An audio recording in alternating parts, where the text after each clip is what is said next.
Hi అండి. దసరా పండుగ రెండవ రోజున నేనైతే ఇంట్లో ఈ విధంగా పూజను చేసుకున్నాను. తెల్లవారుజామునే నవరాత్రులు అంటే 9 రాత్రులని భారతదేశంలో అత్యంత విశిష్టమైన పవిత్రమైన పండుగల్లో దేవి నవరాత్రులని ఒకటిగా చెప్పుకుంటాం కదా. ఈ నవరాత్రి పండుగ దుర్గాదేవి యొక్క 9 రూపాలను పూజించే మహోత్సవం అన్నమాట. ఈ ఏడాది నవరాత్రి ఒక ప్రత్యేకమైన విశిష్టతను కలిగి ఉంది. అది ఏమిటంటే పండితులు చెబుతున్న దాని ప్రకారంగా ఈసారి దేవీ నవరాత్రులు 9 రోజులకు బదులుగా 10 రోజులు ఉండనున్నాయి. ఉదయాన్నే కొబ్బరికాయని కొడితే ఎంత విచిత్రంగా ఆ కొబ్బరికాయ ఎలా పగిలిందో చూడండి. ఆ చిప్ప ఎగిరి వెళ్ళి దేవుడి సన్నిధిలో పడిందండి. ఎంత విచిత్రంగా పడిందో చూడండి, మీరే చూశారు కదా.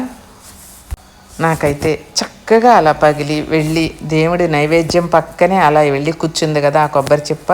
నాకు అది చాలా ఆనందాన్ని కలిగించిందండి. ఈరోజు 11వ రోజున దసరా పండుగ ఫెస్టివల్ని జరుపుకొనున్నారు. ఈ దసరా పండుగ సెప్టెంబర్ 22వ తేదీన ప్రారంభమై అక్టోబర్ 22వ తేదీన విజయదశమి పండుగతో ముగిసిపోతుందన్నమాట. ఈ రోజున రెండవ రోజు అమ్మవారికి ఇష్టమైన నైవేద్యాన్ని పులిహోరని సమర్పించుకొని తాంబూలం సమర్పించుకొని అలాగే కొబ్బరికాయని ఈ నవరాత్రులలో రోజు నేను కొబ్బరికాయ కొట్టుకుంటాను. అలాగే ఆ కొబ్బరికాయ అనేది ఎలా పగిలిందో ఎంత విచిత్రంగా అనేది మీరు చూశారు కదా మీ కళ్ళతో. ఇంత పవిత్రమైన నా పూజకి ఒక్క లైక్ కొట్టండి. వీడియో నచ్చితే నా ఛానల్ని సబ్స్క్రైబ్ చేసుకోండి.